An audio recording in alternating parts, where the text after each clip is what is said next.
Chapter 3. The smell of polished timber and musty carpets filled their nose as the doors clunked shut behind them. Vivian and Francis found themselves standing in a box-shaped foyer with stained-glass windows and wood-panelled walls lined by timber chairs. Francis wouldn't allow herself to be bottlenecked. She continued forward into the next chamber, not giving Mr. Gorgon an opportunity to hold her on the doorstep. Vivian, clutching the other bag strap, was forced to keep up or be dragged along by her determination. The walls of the next chamber pulled back into a high-ceilinged entry hall, dominated by the mouth of a gaping fireplace, which Vivian thought large enough for the Lone Ranger and Tonto to make a camp in. Double doors sat open in the east and west walls, while a wide, dog-legged staircase was set into the far southeast corner. "Well, it seems outward appearances can be deceiving," Francis said, casting admiring glances at the oil paintings that decorated the walls. "Not quite as run down as I feared." "Pure formality, I assure you," Mr. Gorgon grumbled as he strode past them. "This was a country house originally. It was designed as a showpiece to display the opulence and taste of its owner." He shot them an irritated glance. "Perfect for holding dinner parties and welcoming out-of-town guests in the 1800s, but totally impractical for operating as a state facility. I've always felt that way." He pointed to the southeast corner. "My office is this way. I hope you like stairs." As they crossed the chamber, Vivian glanced through the east and west doors and saw more rooms stretching away through tunnels of perfectly aligned waypoints. The effect was like a hall of mirrors, and it bewildered him. The house, huge on the outside, appeared even larger within, creating an odd sense of unreality. Vivian felt a cold uncertainty grip him. Trying to picture himself, a kid from the city, living in a relic like Mirkwater even for a short length of time was like trying to force his foot into a shoe that was the wrong size. Then he remembered something his father had said to him more than once. "If you don't fit the situation, Vivian, make it fit you." Vivian had used this advice regularly in the past. Being a little on the short side and without much physical presence, he often found himself in situations that didn't fit. It was important in these times to show a strong front. "Nice of you to light the fire for us, Gorgon," he sneered, gesturing toward the cold hearth. "An old barn like this can get mighty cold, I imagine." "Vivian," Francis hissed out of the side of her mouth. "Which is why we have central heating, Mr. Fox," the Dean answered. "The building itself may be old, but it does have some modernizations." He gestured back toward the front door. "But if you are overly cold, by all means, you are welcome to light the fire. I believe the axe is still beside the old wood heap if you're willing to make the walk down to the fields." Vivian snorted his derision, but inwardly felt better. Conflict, any conflict, was an old friend to him, and the old back and forth was alive and well in Mirkwater, it seemed. He was in the process of creating an appropriate response, when Francis, as if sensing it, interjected in a soft tone. "Mr. Gorgon, why do you feel that this house is unsuitable?" The Dean paused at the base of the staircase and looked over his shoulder. "Take a look around you, Miss Basher. Does this look like the kind of place suitable for raising traumatized children?" He placed a hand softly on the wooden banister.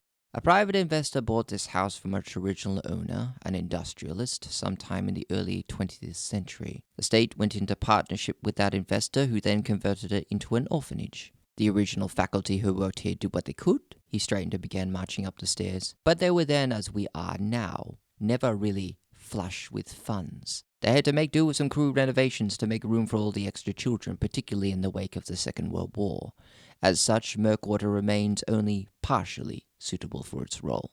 "Oh, I don't know," Vivian grunted, pulling his bag up the first few steps. "Chandeliers, paintings, and leather couches. It seems like a pretty flash place for a kid to stay." "Exactly, Mr. Fox." The Dean had an edge to his voice. "And I suppose you think that this house looks like something out of a children's novel. But not everything in life is bedknobs and broomsticks. Children need beds, not leather couches. They need warm blankets, not chandeliers. They need school books, not paintings. Several rooms in this house have had to be drastically altered to be of any use. Some could not be at all." He regarded Vivian as if he had only just noticed him. "As I said, formality." Francis gave the Dean an impatient look. "If you don't mind my saying so, Mr. Gorgon, for someone who runs this place, you don't sell it very well." The Dean raised his caterpillars in a look of genuine surprise. "This is a government-run facility, not a resort, Miss Basher. Like any public service, it does not require selling." He saw her face darken. "My attitude confuses you." He did not wait for a reply. "Well, as you may have noticed, I don't particularly suit my role here at Mirkwater. I'm not someone who likes children very much, and they don't like me. I'm in this position because I was asked to be. You see, I believe in giving something back, and this barn, as Mr. Fox refers to it, was once my home as well." "You mean," Frances gasped, "you were an orphan here?" "I was, Miss Basher." There was a note of pride in the dean's voice. "As was every faculty member working here. All staff, new and old, and Mirkwater children. Another tradition, albeit a grim one. Who better to understand the tribulations that our residents go through?" "I'm afraid I've misjudged you then," Frances said, humbled. "I'm sorry about that." The dean's conciliatory nod was almost imperceptible. "Speaking of children," Frances continued, "where is everybody? I haven't seen any other children." "And you will not." Mr. Gorgon had reached the landing and continued on without waiting for them to catch up. "Not yet, anyway." Vivian and Frances looked at each other as they struggled to keep up, Vivian's duffel making every step an effort. Upon reaching the first floor, they found the dean waiting for them in a furnished sitting area and stopped to catch their breath. To the left and right were narrow hallways lined by intermittent doors on both sides. It reminded Vivian of the hallways in his old school. "Please tell me your office is on this floor," Frances groaned, and glanced longingly at the couches surrounding a four-legged chessboard. "It is," the dean replied dryly.